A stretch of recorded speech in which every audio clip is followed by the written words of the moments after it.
Internet, you are now listening to the Free Lunch Podcast. This is your man, Premium Pete. Yeah, I'm calling from Brooklyn, and I'm letting you know that you're tuned right in. Don't go nowhere. The place to be is right here. Listen to the Free Lunch Podcast. Cheers. Yeah.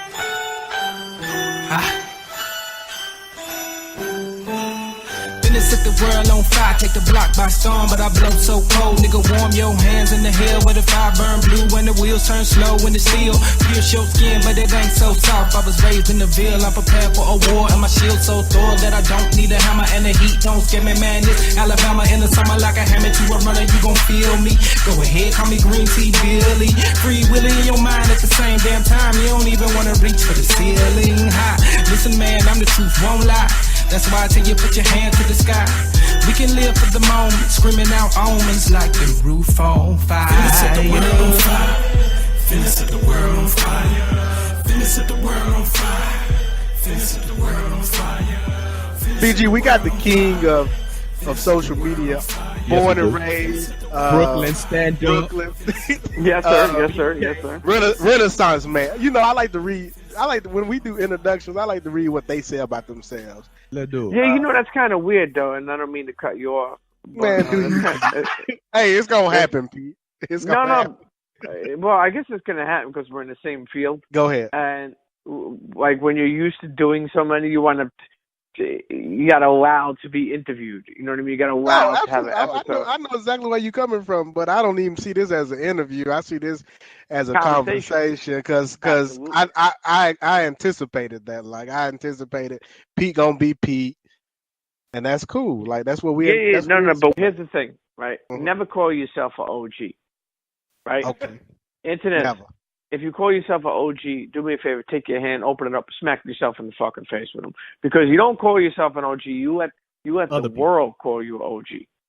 You let the people who look up to you, that you may have mentored, that you may have lent some helping hand, that you may have given some good advice, or just your work. So I do put Renaissance Man because I feel like I've really tried to be a chameleon, and that means just really growing up being a Brooklyn kid. I was really one-sided most of my life. If you think about it, a lot of Brooklyn kids are one-sided. And what I mean by that, and not only Brooklyn kids, I could just say kids from the hood. Like, meaning like, oh, we don't dance. I'm not saying everybody doesn't dance, but like almost people like, we live by these rules that like, who even put them into order? You know what I mean? Like, you know, later on in life, you know, meeting my lady and she's like, hey, we should go to a dance. And I'm like, I don't dance. And she's like, why not? And I'm like, because I don't. Don't dance, right? But what I mean by that is that's kind of stupid. Why not go out and have a good time and open your mind to things? That's almost like saying like to be hood, I gotta still stay in the hood. But Pete, can you dance? Of course. I used to break dance. I remember there's a story that you tell about y'all leaving from doing a recording and. Were you out there breakdancing with men or somebody, or what were y'all? No. What happened was, rest in peace, my brother Sean Price. We just did a recording with Sean Price. And Just Blaze was on the show at the time on the Combat Jack show, and he invited us to Mobile Mondays. And I was high as a mother. That was the first time I had smoked some weed in like so many years. So I was really like turned up, and then Dallas, we were in the back of this club that we got to. It was a couple of us, and what happened was Just, who is, to be honest with you, Just Blaze is the type of dude who is good at anything he does. I mean, this fucking guy, I swear to you, if he goes work at Home Depot, he'll be the fucking best employee ever. He is just, this guy is just good at whatever the fuck he does.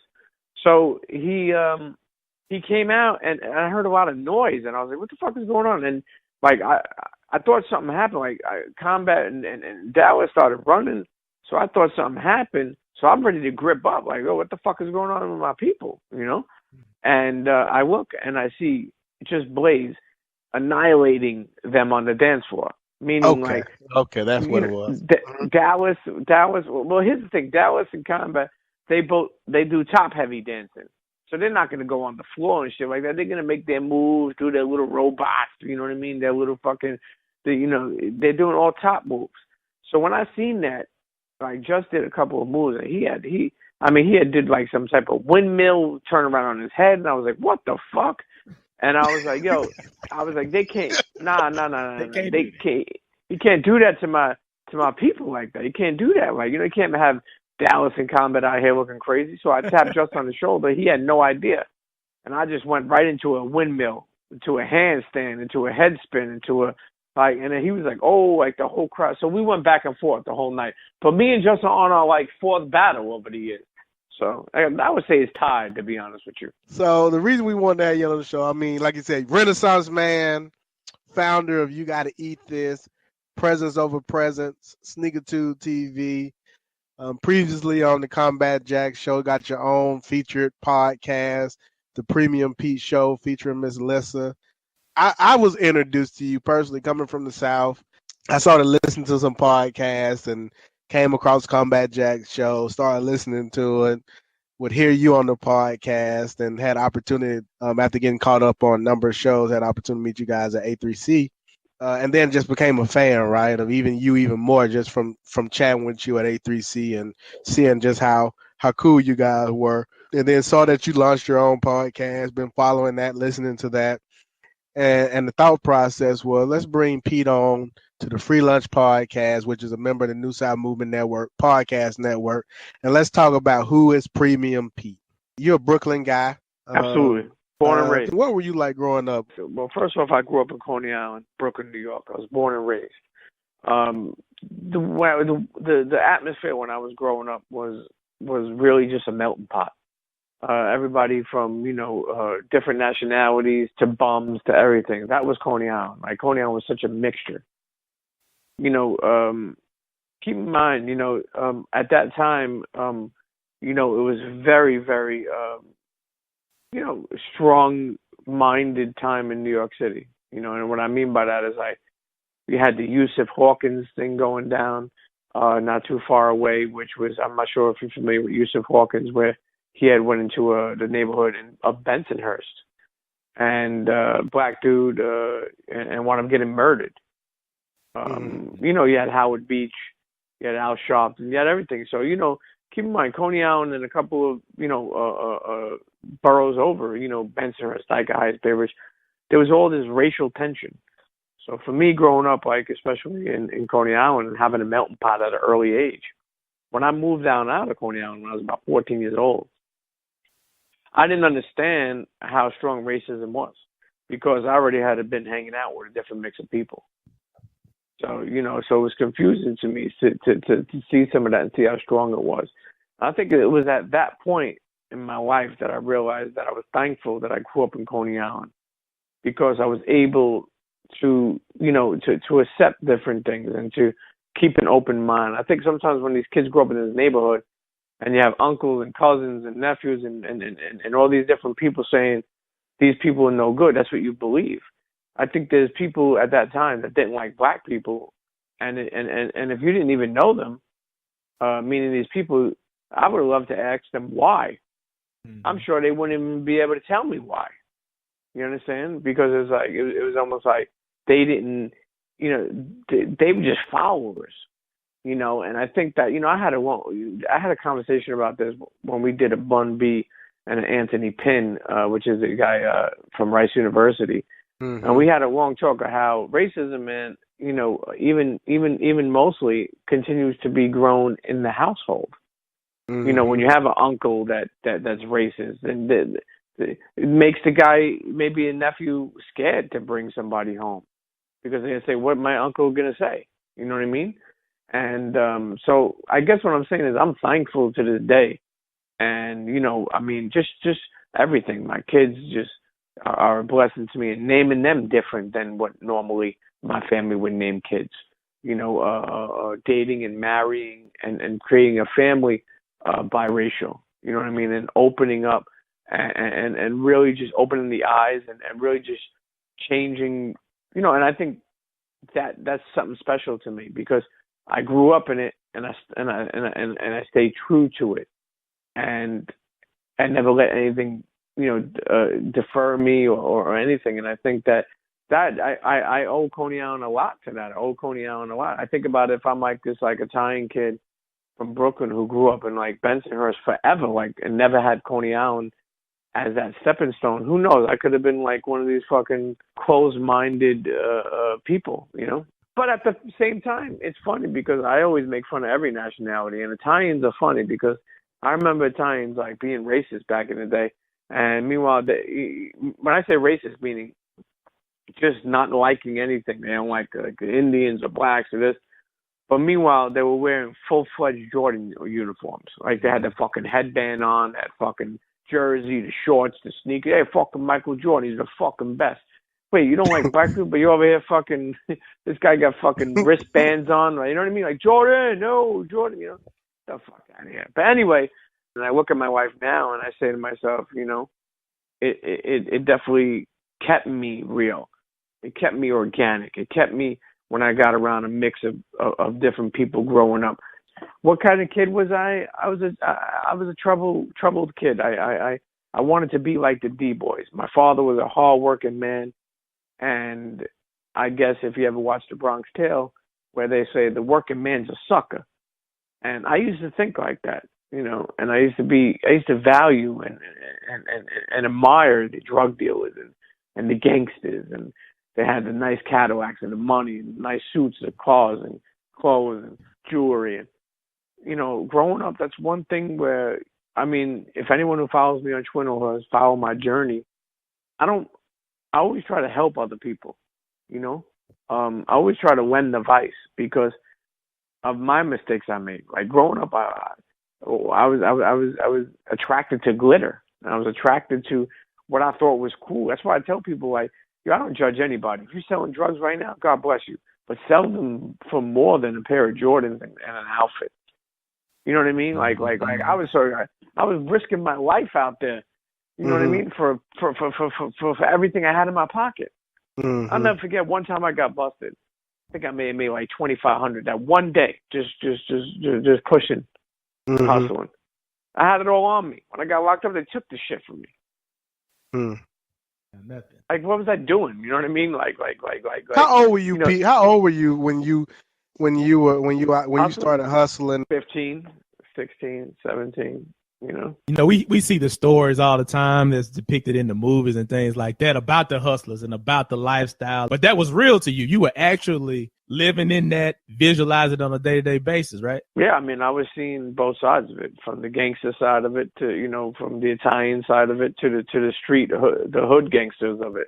So I've seen the both sides of it, and you know, and to be honest with you, I glamorized it. Like, yo, it's sad to say, I mean, that growing up, I didn't look up to my father, who was working 3 jobs to fucking put food on the table for us.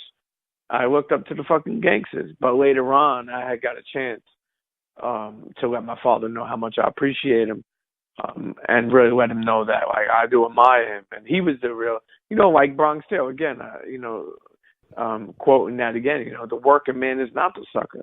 The part of the problem why I got into trouble so much growing up is not just being a knucklehead, it's just taking shortcuts. That's why I always tweet, have patience. People don't have patience. When you don't have patience, you want to take shortcuts. And what happened was I wound up going the long way anyway. So if I would have known, I would have never took those fucking shortcuts. And it's more peaceful when you take the long way. You know, do you want to learn how to work smarter? Absolutely. And not harder? Absolutely. But taking shortcuts is only going to lead you to the beginning part of the long way. And the long way sometimes is a safe way, you know, in that case, you know. When you got locked up, you were what, 17, 18? You know, I mean, here's the thing. I've gotten locked up multiple times. Or just you know, regular county stuff, regular just the precinct sent me home. I was so young. Graffiti. I was writing graffiti. I got locked up. They caught me on a roof. You know, shit like that, you know, trying to, you know, I don't know why, but growing up at the time I grew up, stealing cars was a big thing. So, you know, I'll get caught with that, you know. But keep in mind, when you're a kid, you got a couple of strikes before you go crazy. So I've had that. And I remember, too, people telling me, like, because you know what it is, too, at one point in time I was working in the city, too. I was working on Wall Street. You know, I was good at trading commodities, you know, not stocks, and really just dealing with people. You say you worked on Wall Street, Pete? Yes, sir. Yes, sir. Yes, sir. Oh, okay. I didn't know that. When I came home and straightened up for a little bit, you know, I was about 18. I wind up I wound up working on Wall Street. This is years ago. But the point I'm trying to make is I would have people tell me like, yo, you should, don't even be bothered with this. You're a smart kid. Like, why? Don't waste your time. And I think that when you hustle and when you're just a troublesome kid, you have a moment in time where shit won't be on your record yet. You know what I mean? Like I was young, so I was getting in trouble. They would call my parents, go to the precinct, come home. So I wasn't even getting hit with nothing on my record yet. So it was kind of like, I wish I was one of those kids that would have been like, okay, I learned my lesson, I got it. But if you keep on continuing, that's when you start scarring yourself. And when I say start scarring yourself, then it's harder to get a job. Mm-hmm. And you should end up doing time. You know what I mean? You get these felonies. You know what I mean? Like, it's like, I don't know. People love to hear jail stories. To me, I think they're therapeutic to talk about them. It keeps me home and it keeps me smart. But to be honest with you, if I could do it all over again, I would be more patient, and I would understand that, you throw your life away for you get a felony, that shit stays with you for so long. You know what I mean? And in this day and age, they don't want to expunge shit. They don't want to put a program down where, like, if you come home, that they reform you to a better individual because you become a productive member of society, or because, you have gone back and spoke to jails, or because you're living and leading and paying taxes. They don't be like, all right, well, you know what? This guy has a misdemeanor or a felony or a low felony. After 10 years home, let's get rid of it. No, they keep that shit. I don't even know for mad years. So the point I'm trying to make is these mistakes live with you. That's why I tell my daughter all the time, look, think about what you want to do, okay? And do what you want to do before if you get caught up, you're going to have to do what you have to do, not what you want to do. Didn't you go to Rikers Island? Yeah, I did 6 months on Rikers, and I'll be honest with you, Rikers is, I've been around to a lot of different jails. Just moving. They moved, my classification was moved, so they moved me to multiple different, jails, and then when you start coming down, they start moving you. But Rikers Island it's just a county. Rikers Island isn't state. I've been upstate. Let me tell you something. Rikers Island, man, I'm good. I mean, after a while, sometimes I say to myself, like, man, how the hell did I survive in there? Them kids are crazy in there. Them young kids, they want to they want to play razor tag with you. I'm good, man. I want to eat a slice of pizza and go to bed. Was that the turning point, Pete? After that experience, was that like OV, no more ever again? No, because I did come home and I lived my life. I wound up going away at a later age too, and that was the turning point when I had my daughter, and I realized, because you know what it is, and I'm sure we all have friends that we out there hustling, not saying, oh, we got to take care of our family, not realizing we're risking ourselves to our family. You know what I mean? Like, we're risking, meaning I know so many friends, and I've been the person who've been like, yo, I got to make this money for my family. Meanwhile, they're out there risking their life, and when they go away, they think that they're going away. Nah, they're going away. A kid loses their father. A mother loses their son. You know what I mean? Like, a wife loses their husband or a boyfriend or whatever the fuck it is. And I think that so many people, like, we're selfish these days, especially dudes that are getting in trouble. Like, yo, I got to go do this bid. Not everybody comes in bids with you. That's the thing you don't think of. But, so I had done that at a later age, and that's when I fucking really realized. Because, you have a kid telling you, Daddy, I want you to come home, and crying and on the visiting floor, and you're like, what the fuck did I do? Mm-hmm. And to be honest with you, coming from a man's point of view, when you have a daughter, it changes everything, man. It changes everything. It hits that soft spot in your heart, man. It hits that buttermilk biscuit, that cinnamon roll. You know what I mean? The icing, that white icing on the cinnamon roll. Yeah, that's what it's about, man. Had you known Dallas Penn and those guys prior to these different stunts in jail, or did you meet those guys afterwards? Afterwards. Okay, let's fast forward then. You had your daughter. You kind of that and also spending time in jail kind of changed you. But when did you start building these relationships with the Dallas Penns and developing that kind of that sneaker tube and all that kind of stuff? What I realize now, when you look back at it over the years, is that I've always built relationships. I've been that type of dude to meet somebody once and have him always remember me, and sometimes even further relationship just from that. Anywhere I went, I've always, if I liked somebody and somebody, you know, and I would vibe with them and I would build relationships. So I started to learn my relationships, especially just from my neighborhood, growing up in my neighborhood, just being loyal to my friends, just caring about my friends, just wanting to see my other friends succeed and being surrounded by a lot of dudes, even though we were getting in trouble. They were good dudes, but, you know, a lot of people can't see that they get in trouble. So, you know, I've always believed in, you know, relationship building. That was always something that I believed in. And, you know, later on when I came home and, you know, just always being into sneakers and it started to move more, you know, it started to move a lot more where people started to collect more. And, you know, people ask me, like, when did you get into sneakers and, you know, the culture? And I'm like, I never got into the sneaker culture. I'm of the culture. I've been around doing it, wearing it, flossing it, appreciating it, loving it, hustling for it. You know what I mean? Like, and, you know, we just wanted more. We just wanted to be fly, just some New York shit. Even though, you know, I'm not saying there's other cities and places that didn't get fresh. Of course y'all did, but I'm talking about Brooklyn. I'm talking about New York. I'm talking about myself. You know, we wanted it so bad, I was willing to go away for it, just to be fresh, man. Like, just, you know, the song, did it just to get a rep. You know what I mean? Well, they did it just to get fresh. That's how much I wanted to be fresh, you know, because I felt like, you know, people look at your feet first, you know. And so anyway, you know, building relationships like that, I continue to do that. I actually had a friend, I was in retail, I continued to work into sneakers and just, you know, work with other brands and do some, you know, branding and ambassador stuff for other brands, you know, very early on. I came across a friend who then introduced me to Dallas. And he was like, yo, you need to meet this guy, Dallas Penn.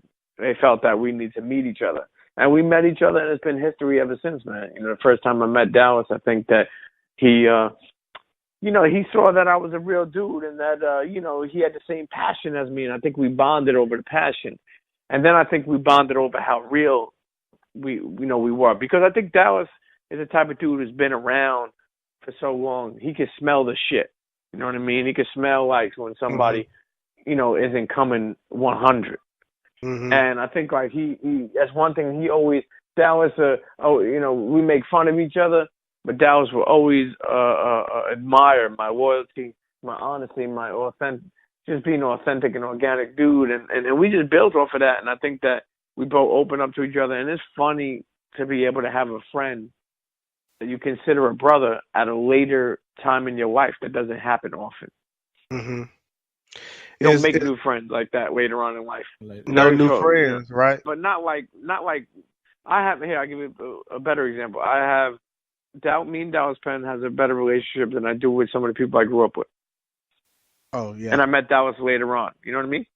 Yeah. No, I know exactly what you mean. I think a lot of that is by that time you get to a point where you better understand who you are, because I've realized that myself at this stage of my life is like really people that are moving in the same direction and have that same rhythm that you can really make things happen with. So I feel you. You know, you hit it right on target. You know, you want to align yourself with. And to be honest with you, like Dallas just was like a big brother that I never had. You know what I mean? And you know, like being able to like be myself and enjoy life and not get in trouble was a blessing. And having friends like that, you know, Dallas was, you know, obviously older in his life. I'm older in my life, and I was like, damn, if I would have been hanging around guys like this, you know, maybe I would have been, you know, I wouldn't have been in the places I'm in. But then again, Dallas was crazy growing up, so me and him would have probably been co-defendants. So perfect you know, timing. it is. It all worked out. Was Dallas on the internet radio show with Combat, or did that happen later? So me and Dallas would always do. So Dallas was doing this thing called Sneaker Fiends Unite,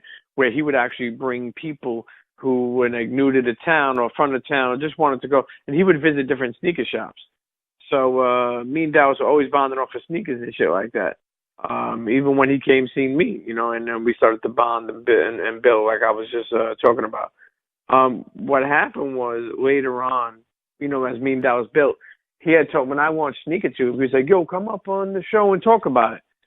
And I was like, all right. So that show had just recently launched. I think it was like maybe 2 months in. Yeah, and he had me on as a guest, and I mean, he was asking all the right questions. And to be honest with you, I've always admired Dallas, but Dallas even admired me. So it was great to be amongst that type of conversation.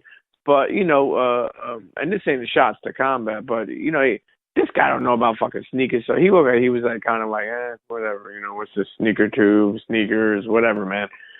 So, but we did do the interview, which he sometimes forgets. He thinks I just showed up there and but you mentioned that on that interview you did with Chris Morrow though, because the interview you did with Chris, which I thought so like I said, I listened to all of the shows. Premium Pete show, that is. Yeah, the Premium Pete show, that is. Premium Pete show with Miss Lissa Knowles. And you had Chris Morrow, which I thought was probably the best show that you've done. I also appreciated the Andrew show. But you talk about how Combat, he didn't have his first pair of J's until he was 50, and Chris wasn't in the sneakers, so they didn't get how y'all were building momentum and building the brand and building the show. And he even mentioned on that interview that if he was to do it over again, he probably would have kept you in Dallas. I say all that to say, when they had you on that internet radio show for that particular interview, how was it perceived? Do you remember? You mean coming on as a guest on the Combat Jack show? Coming on as a guest. Oh man, I mean Dallas loved me. A King, it took a while for him to like me. I feel like because I was very brash, and Combat was like, "Who the fuck is this kid?" And they thought you just the white guy, right? Even though you're Italian, you just the white guy on the show. Yeah, I mean, I guess so. I mean, I don't think they looked at it like that. Like I was like some, I think they knew that like I knew how to move, and what I mean by that is that but they just, I mean, I can't really speak for what they thought, but I know that it was a process of getting used to. But once we got used to, Combat was like, come back, they wanted me there, man, and me and A King became very cool. We became a family, and we didn't know what we were doing, and being there being there such early on, before all these other people, I was able to grow with them and see them and so it was a great run. I mean, I spent almost 6 years on the Combat Jack show, man. Pete, just for the record, to give you your due, you are one of the original podcasters. I know Juan Epstein and Rosenberg kind of are some of the OGs when it comes to the hip hop podcast, but also you are on the front end just as well as with Combat Jack and with what y'all were able to start with the Loudspeaker Network. I just wanted to put that out there. No, I appreciate that. I appreciate that, and humbly, I agree, and I'm thankful to be in that position. But to me, it's like, how can I help the next person? And that's what type of person I am. Like, I want to help the next person, right? Like I get people send me their podcast, and I listen, and I tell them what I like or what I don't like. Not saying I'm the say all be all, but I'm someone that I feel like has an ear and knows what it is, and I want to help somebody. Like if I don't want to leave here as just being like, oh, he's one of the original podcasters, and I didn't give nothing back. You know what I mean? And I didn't help the next person. And I think that that's important. Like no matter what happened, as my departure and I moved on. I'm thankful for the opportunity, because it's funny when you say how was the early days, and they were amazing, and I just fit in like a glove, just like everybody else. I mean, Matt Raz was part of the show back then. I mean, he fit in like a glove. I don't think this guy had any radio experience. I mean, Ben Hameen, he was a DJ, but I don't know, he was like some weirdo, and he fit in well. And me and Dallas, who didn't know each other for long, like, we gelled so well. Like, me and him had, like, if you look back to the Just Blaze episode with Dame Dash, like, Justin and Dame were going at it, but me and Dallas were stirring that pot, And we had a great chemistry. Was being in that particular environment comfortable for you? Is that something you had maybe in the past seen yourself doing? Like, so forget about Combat Jack Show. In general, just being there on mic, creating content, right, creating conversation with people. No, I did not. But I fit in like a glove. And I figured, like, you know, if I'm here, I might as well do it. And it felt so right because I love people. Well, not all people, but some people. But I love people. I love being a people person. I love talking with people, and I love and I love furthering conversation and creating content, and I loved it. And I felt like it was. To be honest with you, the shit was easy. I mean, we're in the black and white stages of podcasting, so as this thing as we figure this thing out and it continues to grow, we're always going to look back on this period. Specifically you and Comeback and what you all did with internet radio and then growing that into podcasting. Take us through what you guys were doing, because y'all were sneaking in and out of buildings and y'all had limited space. Chris was working at a high profile studio and allowing you guys to come in and use high quality equipment. You guys working with some of the top line producers in Mel. So like, capture that space for our audience as far as how y'all were moving. Yeah, when we started the internet radio show, we were doing it down in Brooklyn, and it was live. You know, it was live on the radio, and it wasn't until later on that we started to create and make it a podcast. When there was this guy named Sell Crack the Kids that was telling was telling Combat and us to put the shit on iTunes. Eventually, they did do that. Chris wasn't saying that at all. Chris wasn't around at this time. Okay. This is at the internet radio show, and we spent a good amount of time there. And I'll be honest with you, we thought it was the greatest thing, but not knowing that the quality of our sound, the microphones, the studios, the engineering would be 15, 20, 30, 40 times better in our next move. You know, I definitely, I'm so happy that I had the Chris Morrow episode because people found out a lot of stuff that never knew. And people never knew that Chris risked his career, risked his livelihood. I had people call me up, fans of the show that I know, that I talk to personally, and be like, yo, I love this Chris episode, and tweet him and talk to him. Now, when Chris, unbeknownst to some people, but when that episode dropped, the day before I was on the phone with Chris, he wasn't too happy. He felt that I attacked him on certain things. And there were some personal things in there. And maybe the audience didn't need to know all that. But what I feel is they found out things like you're saying about him putting his, imagine this guy risking as a family, risking his job to let us in. So the point I'm making is we were in PNC Radio, downtown Brooklyn. We were taping at, 12 o'clock at night, 12 to 2. We were out of there like 4 in the morning. Like, it was crazy, man. And we didn't know what the fuck was going on. But what happened was the studio had to get a renovation. And Combat was very keen, very, very, I'm like, yo, we need to do something. In my mind, I was like, yo, we'll just wait until it's ready again. But he saw it that we needed to do something. And that's when I guess he tweeted something out that day. And then he was like, yo, I think I got a spot for us. And that's when Chris must have asked him, just being a fan of the show. And where we went was in Rockefeller. So we went from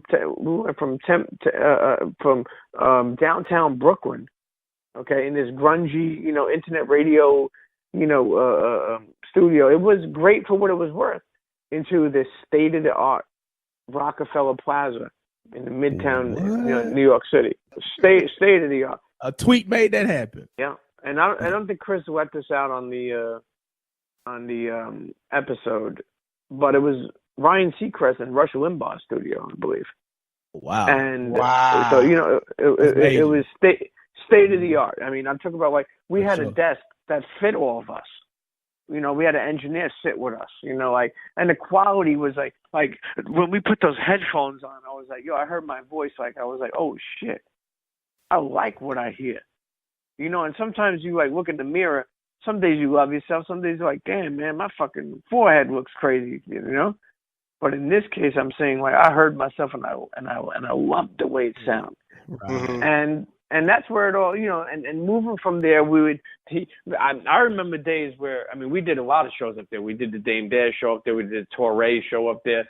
We did the Spike Lee show up there. Are y'all sneaking into the back though, or are y'all going? No, so we would go through the front. We would go through the front. They would have to come down and get us. It was like one of those buildings where you got to show your ID type things. You know what I mean? Like an engine room, basically like recording over at the engine room where you need to... Yes, but a little bit more stricter. But here's the thing: there were days where I would be coming up and they're like, Pete, you can everybody's around the corner. Like, go call Dallas or go call Reggie, and I'm like, oh shit, man, what's the matter? And then I would go meet up with them, and they're like, yo, we gotta wait till his bosses leave. And I was like, what the fuck, man? Keep on, we're grown men.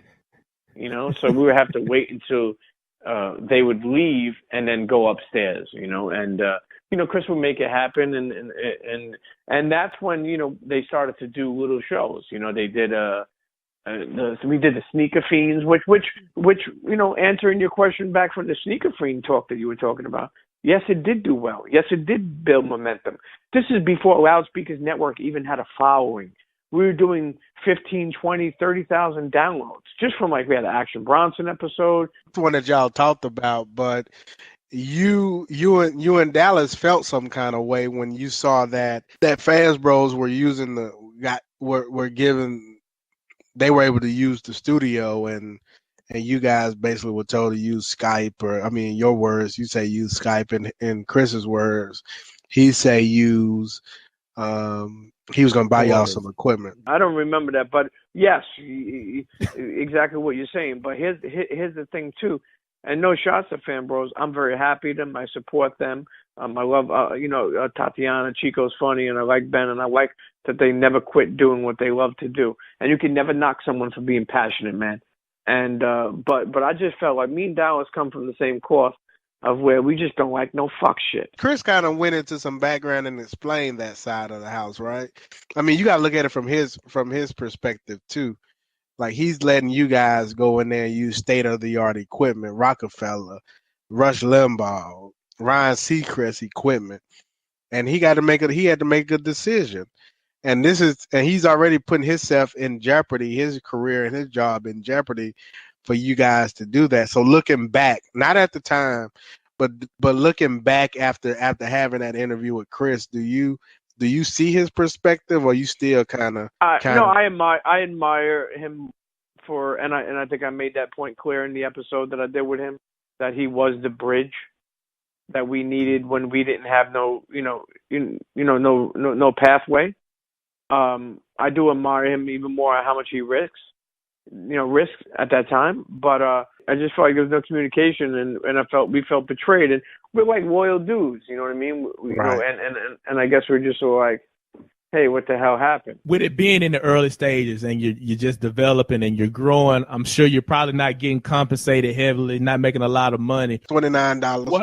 What was it that would make you continue to go back and stand around in the corner, wait for the bosses to leave, and be working those late hours? I was addicted, man. I was addicted to it. I loved it. I saw what it could be.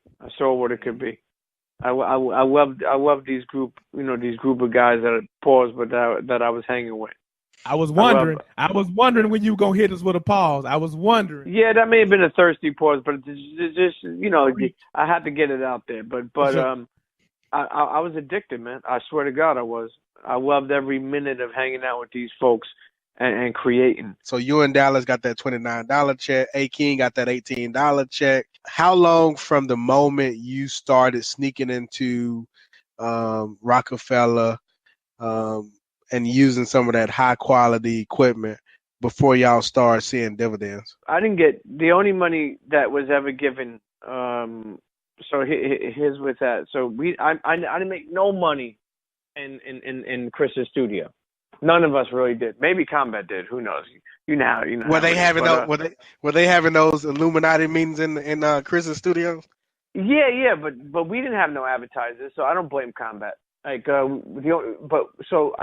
the thing, and I want to straighten this up for anybody that listens that knows, our journey, the Combat Jack Show journey, LSN journey, or anything I have explained over time, and even the fuck shit and the good shit and the bad shit. Here's the thing, Combat definitely looked out for a couple of us. There's been opportunities he made me make money. I just wanted to consistently make money off of what was being paid, meaning advertisement on episodes. So, when you say, like, did I make money, in the studio over there? No, we didn't make no money yet. The money came when we moved to the next studio, which was when Chris left over there and decided we went to Engine Room, which has been the home of LSN and the home of a lot of great podcasts and the home of a lot of great creations. Mm-hmm. That's when we started to make money. That's when I got the $29 okay, check. so the $29 check happened over at the Engine Room. Yeah, but Premiere, I did get Complex money. I did get, shout out to Combat and shout out to Complex. They did film me, they did make sure we got some Complex money. So, for the videos that we did, I don't know if you remember those. How long were y'all over there at Rockefeller before kind of switching gears to Engine Room? I would have to say it was 2. That's what I would say. 2 years over there, about 2 years there, and about 2 years there. It was 2 in the beginning at the PNC, 2 at Premiere, in Rockefeller Center, and then 2, I would say, in Engine Room. Well, now it's going on 7 almost, so so absolutely, we're going 3, yeah. And is that when you guys started bringing on Kid Fury and those different people? No, Chris, that's why I give him a lot of credit, though. He had him on the whole Premiere run almost, Oh, so they were, yeah, you did say that. So when you guys were doing when they were doing the reality check show, and that also was Fiends, they were doing the read. Yeah, I remember the exact day that they brought them on. And so, so here's the thing. Do I have valid points of my disagreements with Chris Morrow? I feel like, they're my opinion. Oh, absolutely. I think you had some valid points. I think you had some very valid points. Yeah, but we got to give him credit. We got to give him credit because they did see something and start something, ahead of their time. Making that Chris Morrow episode is crazy when you think about it. I mean, because people seen and heard things that they never heard before. It was absolutely, definitely. That's a Hall of Fame. I mean, I listened to it twice, Pete. I'm not even gonna lie. Actually, 3 times because I listened to it today. I listened to it today for a 3rd time because I wanted to kind of catch back up.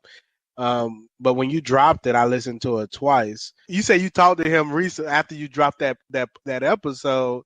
What was he mad about? I think he felt like I attacked him. I don't think you attacked him, but I think you did. I think you did. I think you did air some dirty laundry out. Yeah, but here's the thing: my beef isn't with Chris, but more so, these are like somebody had wrote, "Yo, Premium Pete, why you salty?" Now here's the thing: that's why you got to be careful when you have issues with people. And when I say issues, really just disagreements. I'm never gonna be a doormat. I'm not that guy.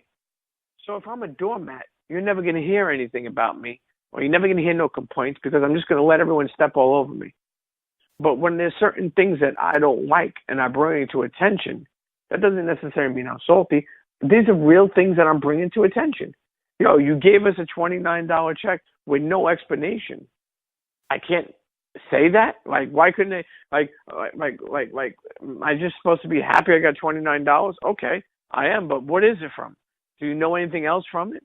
Yo, guys, we got an advertisement for $300. We're splitting it 6 ways. That's your cut. Oh, okay, no problem. Not like, here you go, And, so the point I'm trying to make is so I think like he felt like I was bringing up these things that maybe, honestly, and I do agree with him too, maybe the internet didn't need to fully know. Maybe there were some things in there that the internet didn't need to know. Like I've seen a lot of people tweet and love it. I feel like he misjudged how much love people would have for him, because I told him, look, if you think I attacked you, you stuck up for yourself, and there's nothing wrong with that. I'm telling you something I don't believe in, and you popped your collar on me multiple times. I did not once sit there on that episode and say, well, curse him out or get loud. I was very respectful throughout that whole episode.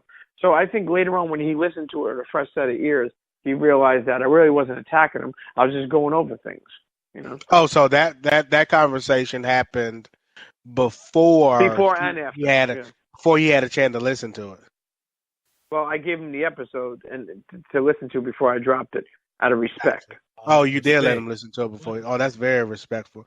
I mean, I don't think you. I mean, BG, what you think? You think he attacked? I don't think he attacked him. I think it was just a matter of finally getting an opportunity to share both sides and how each individual was feeling at that time. And I mean, that could get heated. There could be much debate about it. But if I'm expressing to you that how I felt about things that were going on, that's just what it is. And we talk it out. So I think it got deep. And I think for me as a listener, a lot of things were revealed that actually for me have shown what the process can be when you take something from the ground and build it.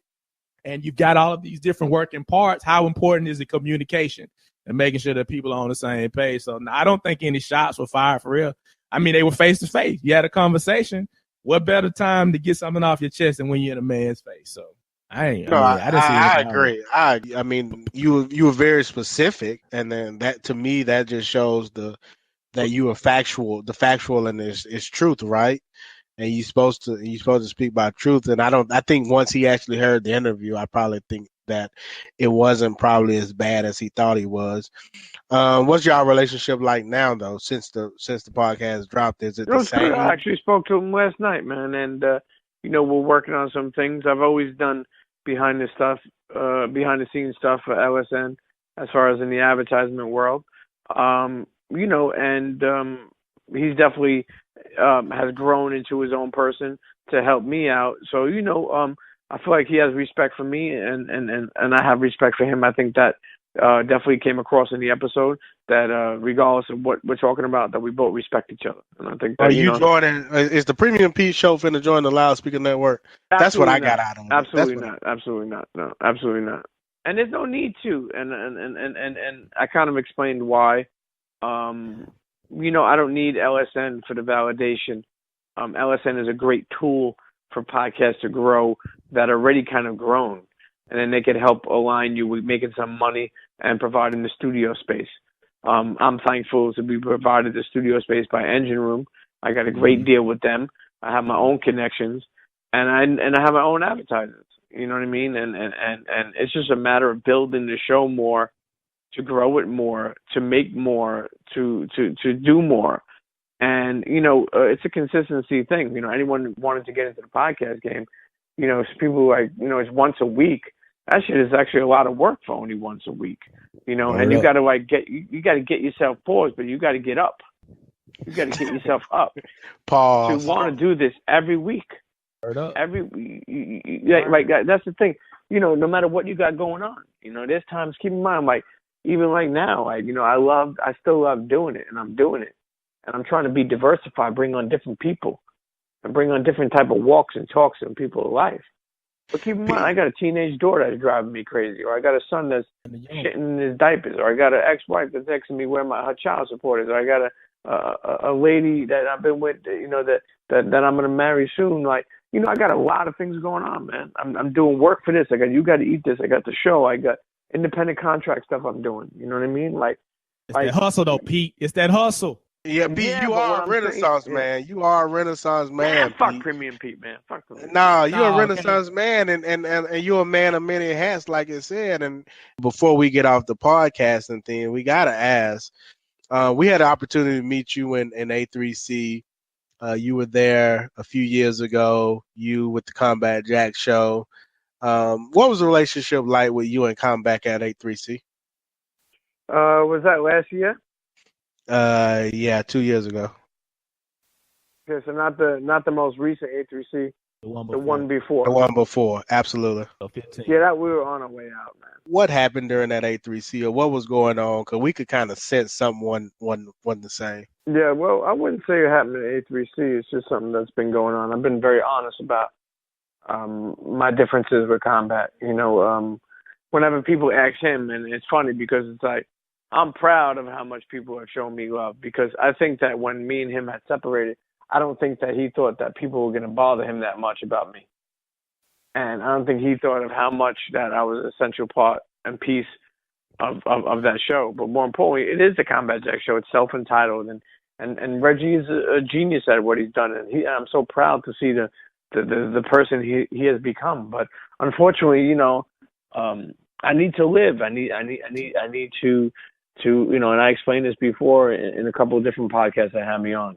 I needed to live, and I needed, I had a son coming on the way, and I knew we're doing 1-2 shows a day sometimes, and I'm not being compensated, and I kind of, when you talk with someone you respect, you kind of like beat around the bush, and I got tired of beating around the bush, so I started to be very honest. Like, meaning, like, when I say beat around the bush, like, when you have respect, you're like, I was just wondering if there was a possibility of, I can make some steady money from the money that's coming in. Like, and it got to a point where you start asking that, and then you just got to be more straightforward in life.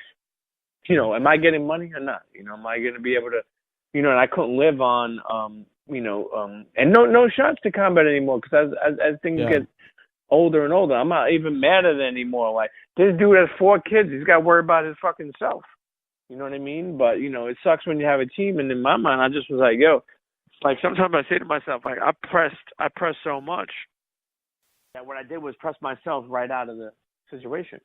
I could have stayed there for another year or two, but for what? For Instagram likes, for comments, for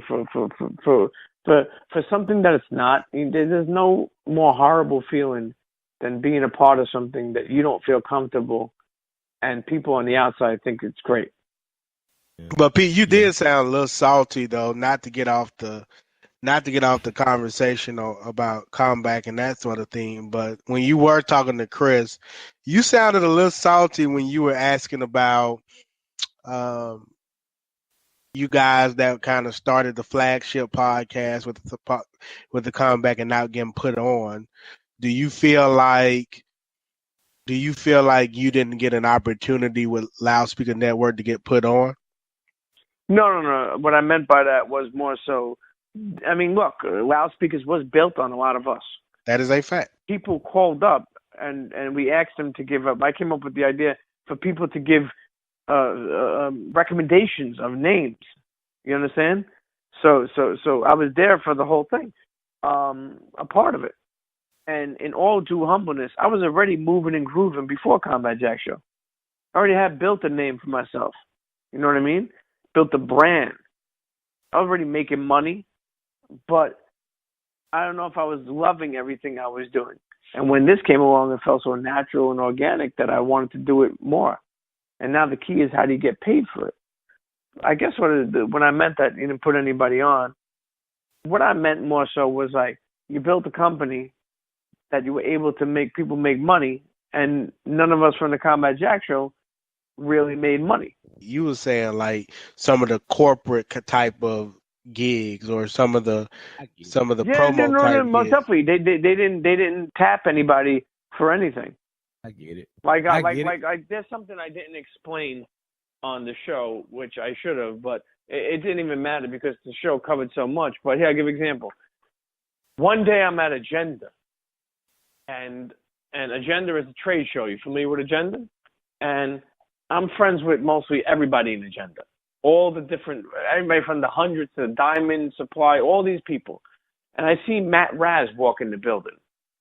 And this ginger fucker walks in and he's like, talking to these people, like in the booth. And he's like, "Hi, my name is Matt Raz and I'm working at Loudspeakers Network. Is your boss here? I would love to speak to him about a possibility of advertising." And they're like, "No, he's not here." And meanwhile, the owner's right next to him. But the guy's that's like a code. So in my mind, I'm like, why did you send Matt Raz? Why wouldn't you send me? I'm friends with these guys. They knew I was a streetwear sneaker type guy. You know what I mean? Did you ask though, Pete? Man, no, they didn't ask me. What'd you say, BG? What'd you say, man, BG? I'm tired of talking about this shit. Actually, I want to get to the Premium P Show 2016. Go ahead. Moving forward, because I know I was worried when I always saw Pete as the shooter. And when Pete wasn't showing up anymore, I was worried. And I was so glad around about May this summer 2016, the Premium Pete Show. I saw it on my Instagram. I'm like, okay, Pete is alive. Pete is back. So I want to ask you, in that span of time, was there ever any doubt? Was that something that you thought about? Like, should I do my own podcast? Did you deliberate? Or was it something that you automatically knew you were going into? That's a great question, man. All of that. There was times I wasn't going to do it. There was times I was going to do it. But I feel like I always I missed being on the mic. I felt that I did have an audience, and then more so, what I did wanted to do was to continue what I was doing.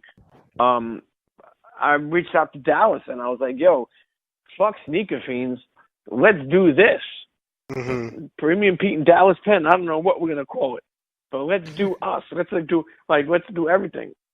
And me and Dallas went and sat down with the engine room, and I'm thankful. I was upset at Dallas, but I'm thankful that he kept it so 100 with me. And at first, we met with them, and he was like, "Yo, this is what it is. We're doing." They're like, "Yo, we want to have you on." And I was like, "Yo, we're gonna get our chance." Like, imagine me and Dallas coming back with this podcast. Like, I just felt it would be a great thing. And Dallas was going through some things health-wise that he didn't want to talk to me about yet, and he just couldn't commit. He couldn't commit, and he told me, "Pete, I love you as a brother. I don't want you to be in the studio, and then one night I just don't show up." Because Dallas, he'll do some shit like that sometimes, you know? Mm-hmm. And so you know, and then I was like, after that, I was like, fuck it, man. Maybe it's not meant to be. And, you know, meeting with the engine room, they were like, "Yo, you should get a girl co-host. Maybe somebody who, you know, maybe somebody who wouldn't just yes you to death or just, you know, be like, Premium Pete, whatever you say." And, you know, right off the bat, I thought about this girl that I had knew from PNC Radio back in the day, which is Miss Listen Knows. And, you know, we hit it off and we decided to do it. But was there times that I was doubtful before I even started? Absolutely. For a long time, it took me, like, here's the thing, and I want to say, like, for you saying that I sounded kind of salty. And I get it. I'm not disagreeing with you. But here's the problem. When you have issues, it's kind of hard when you address them. It's kind of hard not to sound salty in that position. And that's part of the reason why I didn't want to talk about a lot of this combat shit in the beginning, because I felt that no matter what I say, if I'm right or wrong, I'm going to sound salty. You know what I mean? I'm going to sound like that happens when you're in that type of situation. People don't know what to believe. But at the end of the day, I do want to say that, you know, starting the show, I had doubts. And beforehand, I had doubts. I just didn't know if it's what I wanted to do. You know, and to be honest with you, I did miss doing it with those guys, and I just guess I didn't feel like it was real. Like, what am I doing? Like, why am I here? You know what I mean? By myself, like, you know, what's going on? But, you know, thank God for my lady pushing me and Dallas pushing me and a lot of other friends pushing me and supporting me, you know, that I was able to just step out there. And I think it's the best thing, too, because it's like, look, like, you know, through all the turmoil that, you know, I've been through with combat, I'm thankful for the opportunity that he's given me, and I know one day he'll tell me he's thankful for everything that I you know, contributed to the show. But I do want to say there's nothing better than doing something for yourself, man. I said it the other show, you know, like I get to profit off of me. I don't have to worry about somebody else saying, like, you know, here's $40. I'll see you in 6 months. You know what I mean? Like, I get to know exactly everything I'm doing, and you know, that's why I always said change is hard, but change is necessary. You know, like change is something that we're scared of, a lot of us, but we need to embrace it. Because right now I'm sitting there telling you that shit hurts so much to be able to want to move on from those guys. Spending 6 years with them, yo, I'm gonna give you a fact right now. I did 6 years worth of taping with the Combat Jack Show. You ready for this, right? I'm listening. I missed 2 episodes in 6 years. Only 2. Wow. Yeah. So imagine taping with them every week like that for 6 years, and I was like, "What?" And you see those guys though. I mean, Akeem was up there when you were recording with Chris. You see those guys frequently up there at the engine room, right? I haven't seen Combat in over a year, but I have bumped into A-King, and I'm definitely very friendly with Jonathan Mena. So. What do you think about the direction of the Premium Pete show now? What do you, how do you think it's doing, and what direction do you see it going in? I see it continuing to grow. The problem is growing a podcast is tough these days, and I'm explaining to you why. There's more people in the ocean than there ever was. It's not like back in the day where it was like, you know, they had limited stuff to listen to, and like, yo, I'm mess with this. You know what I mean? Now it's like, I'm thankful for people who listen to all these different podcasts. I have friends that listen to 4 or 5 different podcasts. I'm just thankful to be one of them. But the Premium Pete Show, I feel like it's something that's going to lead people with something. I want people to learn. I want people to hear. I want people to laugh, and I want to be diversified. I mean, we are hip hop. I'm hip hop. The things we talk about are hip hop, but doesn't necessarily mean to always have hip hop on every week. And the conversations don't always have to be hip hop, because we already is hip hop. You know what I mean? So it's. I just plan to diversify, man, and just try to get some more entrepreneurs on, some athletes, and just some different people, man, some inspiring people, man. Is that a freestyle that Miss Lissa comes on with every show? No. Is she coming off the top of the dome? She's just covering songs with her own lyrics. Mm-hmm. But she does know how to spit, and she does have her own lyrics. And speaking of that, I'm going to press her to make sure she drops her own lyrics. Maybe not this week, next week. So, but yeah, she definitely spits her own lyrics. She has spit before in front of rappers, before really? Styles. Yeah, she has spit. No, meaning I've had so many different people on, and they're like, yo, let me hear something. So she'll spit something. But, she won't do it on the mic though, will she? I think so. She definitely has some. I mean, I've heard it. It's pretty good. So she definitely has a great she just has a good cadence, man. So she's a cool girl. I mean, she's crazy like me, so I get along with her. How did you team up with Bun B, and Scarface? Sneakers. I heard the really Sneakers. Yeah, Sneakers, man. How frequently are you in Houston? I lived in Houston for 7 years, and I've heard you speak about H-Town. And do you travel down there a lot? I used to. I haven't been down in Houston in over a year. I'll be back down soon, probably within the next couple of months. But for a while, I was in Houston all the time. Whether Bun was bringing me down, we're doing different things, or just working with the H-Town Sneaker Summit or whatever we were doing. I became very good friends with all those guys down there. Is that how you met Scarface? Go ahead. Absolutely, yeah, absolutely. Me and Scarface became very cool, and I'm cool. I'm cool with a lot of like that's what I was saying. I'm a Brooklyn dude, but I have a crazy Houston roots.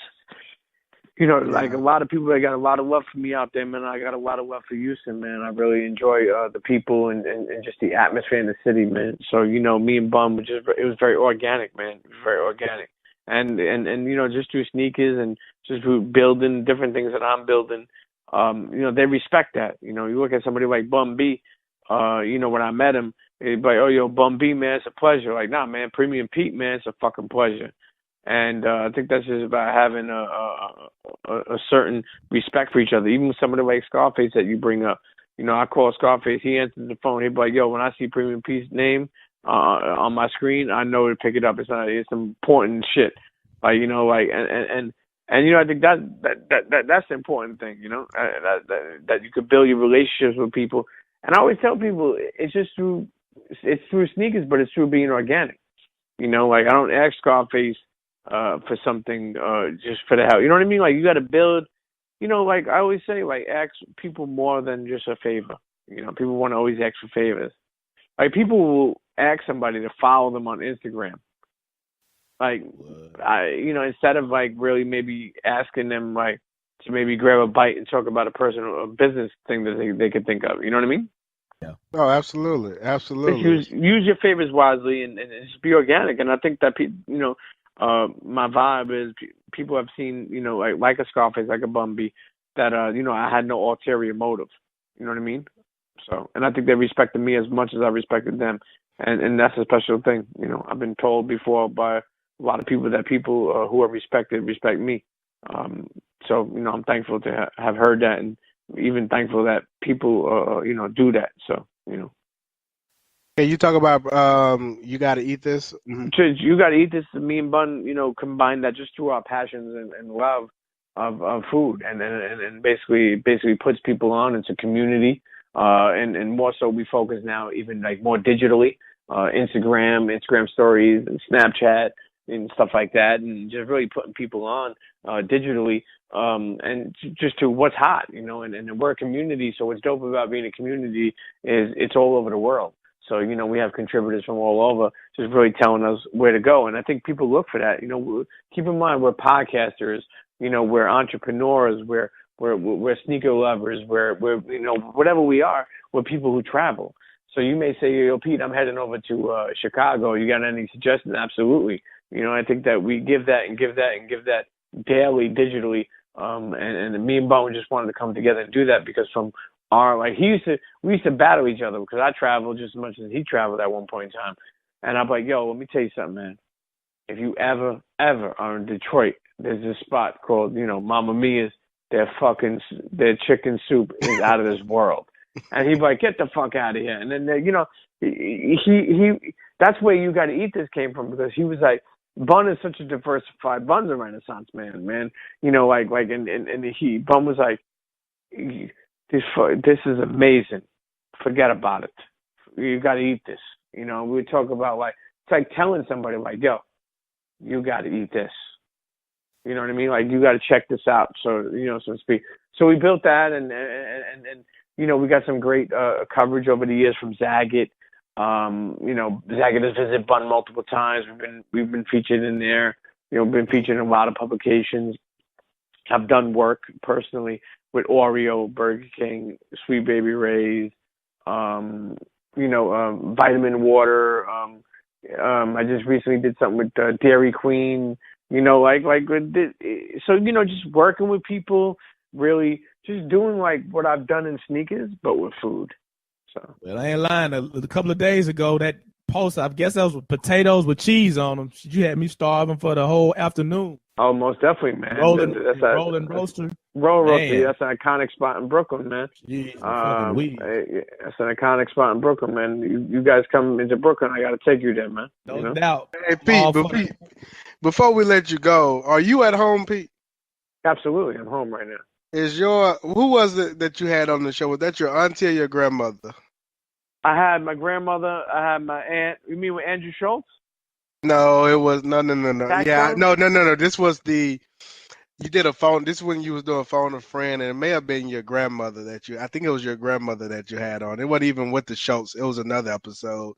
It might have been with Sean P. With Sean P's Bernadette. With Bernadette. It might have been. I don't know if it was that show. I can't remember.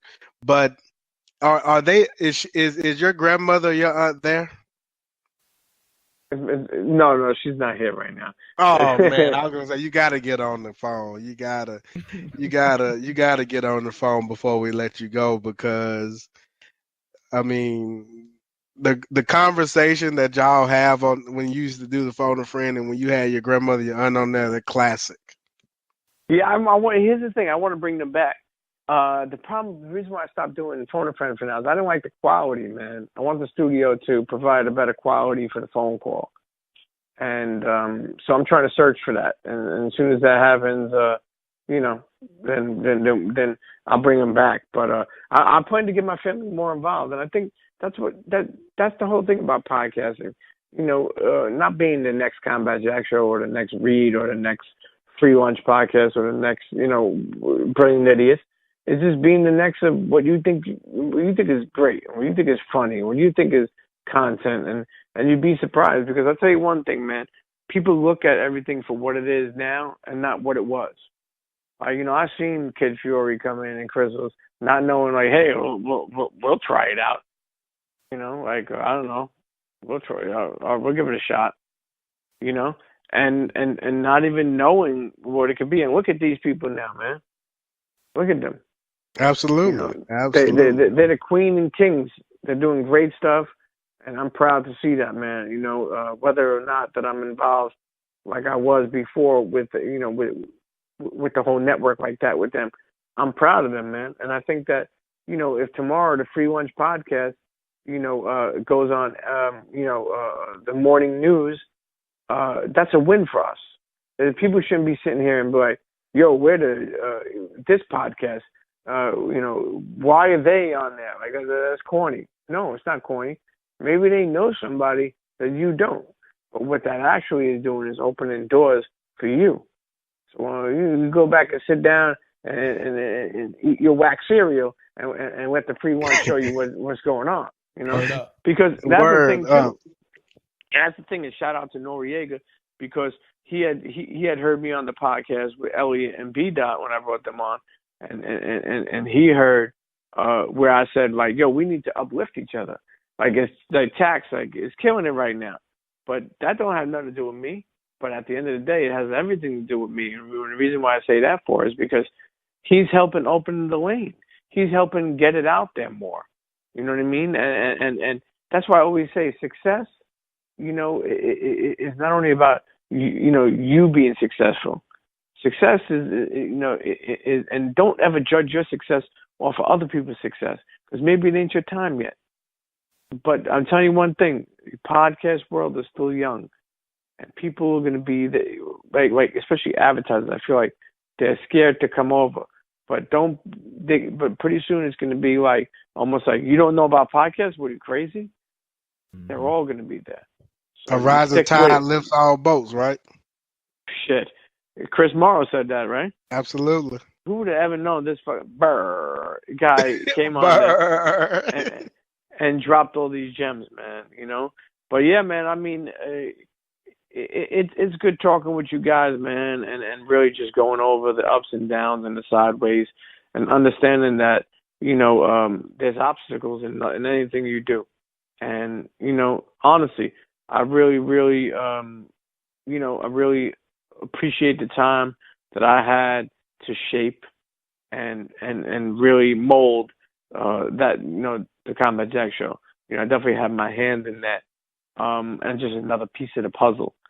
And I'm thankful for the opportunities, and I'm thankful to continue to just give these internets and push the envelope forward, man, so that people like Free Lunch Podcast come up and eat some fucking steaks. You know what I mean? No doubt. Absolutely. How baby Premium doing? Man, kids are the greatest thing in the world. If you don't have any, go get yourself some. If you don't want a kid, get yourself a parakeet. But I love him, man. I love him. My daughter is gonna be 17, and she don't like hanging out with me that much no more, and I'm uncool. I love her to death, and I always will. So to be able to be back into the mix of where you have someone that loves you so much, like kids love you, man, until they get older, then they get tired of you.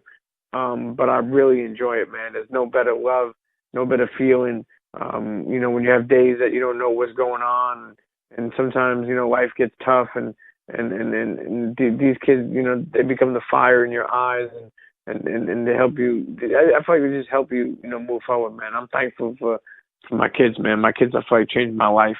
And, I just want to give them everything that I didn't have, but more so, I just want to instill jewels in them so they can, go out there and live their lives, man. I appreciate you being so transparent and sharing your story with us, man. That's, you got a special place with the Free Lunch Podcast, because from the first time that we met, you've been open, stayed true to your word, and came through on this episode today. So, man, just appreciate your much success in everything that you do. And that's likewise, man. There's blessings coming back to the Free Lunch Podcast, all the audience that listens to the Free Lunch Podcast, and just people who know you and know of you or will get to know you. Like I said, this is a day and age where I think that, we don't need to be competitive. We need to be collaborative.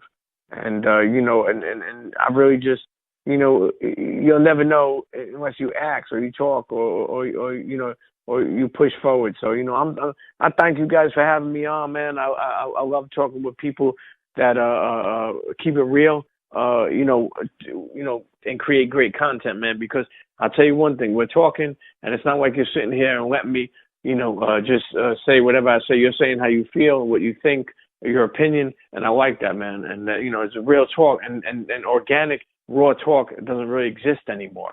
So I like hearing it, man. I like being a part of it, man. So I look forward to checking out this episode, man. Absolutely. When can we? How can the people reach you, Pete? Premium Pete on all social platforms. The Premium Pete shows on iTunes and SoundCloud, and your local bodega store, man. Get yourself a chopped cheese, a Snapple peach iced tea. Get yourself a quart of water, but the problem is they don't cost a quarter no more. Man, shout out to gentrification, man. Yeah, gentrification. Absolutely. Don't be a fucking bird. Don't be a Fuckyberg. And listen, shout out to Fuckyberg and Jenkins. That's the law firm, started from the Burr and Burr. But Burr. Hey, Pete. Hey, man, in the history books, when it's all said and done, you were a part of that. So even though we're in the early stages, continue to tell your story, continue to tell the role that you played in that, because you were a part of it. So, and you have to capture it for the history book. So just make certain your story gets out as well. I appreciate that. And I think that, every chance I get that, that it could be organically told like that. And that's what I'll do, because I think that it was a special moment, making everybody laugh and jail stories. And, like what I brought to the show was I knew my role and I played my role. And, I had a good time doing it with them folks. And like I said, again, I'm going to leave it on this note, but I thank you for the opportunity to be on the Free Lunch Podcast. I feel like this is something that has been in the making. Could have happened a minute ago, but it happens at the right time. I'm thankful for that. And at the end of the day, like I said, I shout them dudes out, and I shout anybody out, man. I just want to be the best I could be, and really just leave people with gems and try to help somebody else. But shout out to the Free Lunch Podcast. Cheer. That's Premium Pete. Cheer. Boy, I was so happy to see him get his own show, get his own thing. And they lighten up over there. They had a good show, man. Got a good show going on that side. So I'm just glad he stopped by and chopped it up with him. It's the Premium Pete Show on all your podcast platforms. Check it out, subscribe to it, and follow it. It's a good podcast. And shout out to Miss Lissa Knowles. We got a shout out, right? Yeah, she brings a whole nother flavor to it, and it's a good balance. Both of them are not afraid. They're going to speak what's on their mind, so it makes for good listening. So, like I said, don't be a fucking bird. Check that podcast out. Bird. How can the people reach us, B? Man, we are the Freelunch Podcast, a member of the New South Movement Podcast Network. Check for us on iTunes and SoundCloud. Search New South Movement, and you'll find us here, Free Lunch, every Thursday. The Retroscope on Monday. D1 Sports Talk on Friday. Communal Expressions on Tuesdays, and the Fearless Mystic on Fridays as well. I know that's out of order, but we got a family podcast we trying to jump off. So y'all check for us. Tell a friend. New South Movement Podcast Network, iTunes and SoundCloud. And BG, also Instagram, Free Lunch Podcast. What you biased about? Go ahead. That D1 jumping. It's hilarious. It's an hilarious but I'm informative sports show. Ain't no problem with that. I'm biased too. I love it. I get an opportunity to hear first, and it's entertaining, but it does get you linked into what's going on in football and sports down in this region and across the country. So check for that as well. You find all of it, man. We got something for everybody. Absolutely. So I am your boy Tight. PG27 Kid. This is Free Lunch Podcast. We out of here. Peace. Finna set the world on fire. Finna set the world on fire. Finna set the world on fire. Finna set the world on fire. Finna set the world on fire. Finna set the world on fire. Finna set the world on fire. Finna set the world on fire. Finna set the world on fire. Finna set the world on fire. Finna set the world on fire. Finna set the world on fire. Finna set